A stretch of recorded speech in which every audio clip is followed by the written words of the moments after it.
happy holidays, welcome or welcome back to my channel. In today's video, I'll be showing you what I think are the perfect holiday nails, basically how to apply magnetic gel nail polish to give you that beautiful, popular velvet nail effect. I will be leaving links to all the products I use down in the description, but to start off, you will need a dehydrate and or an alcohol, some paper towel or cotton swabs, a cuticle tool, an electric file, and the appropriate nail bits, a bonder or, base coat, a magnetic cat eye gel polish with tons of glitter as much as possible, a magnet to go along with it, a top coat, a curing lamp, and hard gel, which is technically optional, but that is what I use to give myself a base and thicker nails. Like I said, that's not required. I use that gel as a base, but you can always just put the gel polish on top of your natural nail after it's been prepped properly. But I will go through my process from start to finish just to give you all the steps. If you're looking for an in-depth how to do hard gel or a hard gel fill, I do have a separate video on that, so be sure to check that out. I'll give you some more tips and tricks on how to make your gel nails last. This will just be like a quick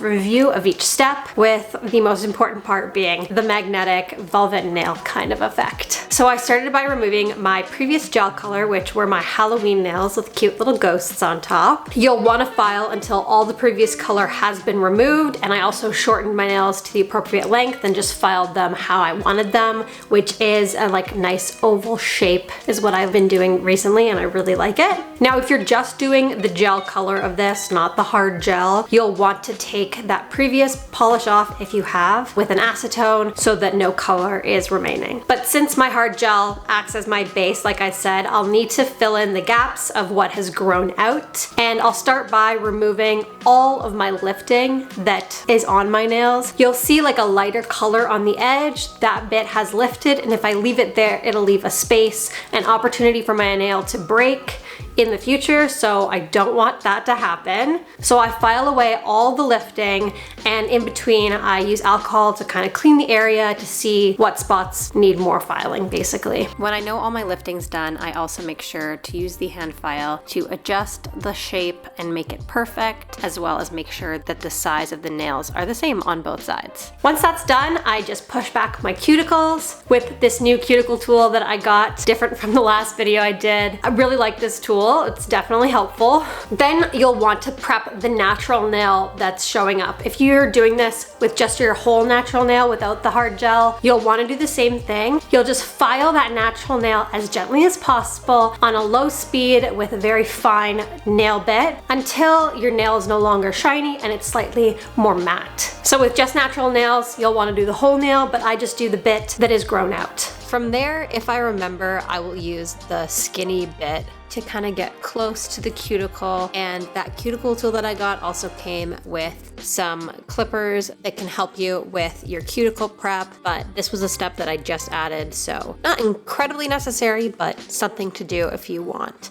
a really nice manicure. Then I dehydrate my nails and add a base coat or bonder by the IBD brand and cure that before I do my hard gel fill. This is the IBD hard gel that I use. Unlike acrylic, it's not a powder, it's this gooey consistency, and it kind of reminds me of the Laneige lip mask. It looks exactly the same with almost the same consistency. I don't know, just something I think about every time I use it, but I figured I'd go into a bit more detail. I just pick up a bead of the gel and stick it near the base without going near my skin at all. You don't want to get it on your skin as much as you can, and so I get it as close to the cuticle as possible by pushing slowly in and filling in the gaps, and then dragging it up to the tip of the nail and making sure that it's all covered properly, so that when I file, I don't actually go down to the natural nail or anything, but it's thick enough that there's a good base there.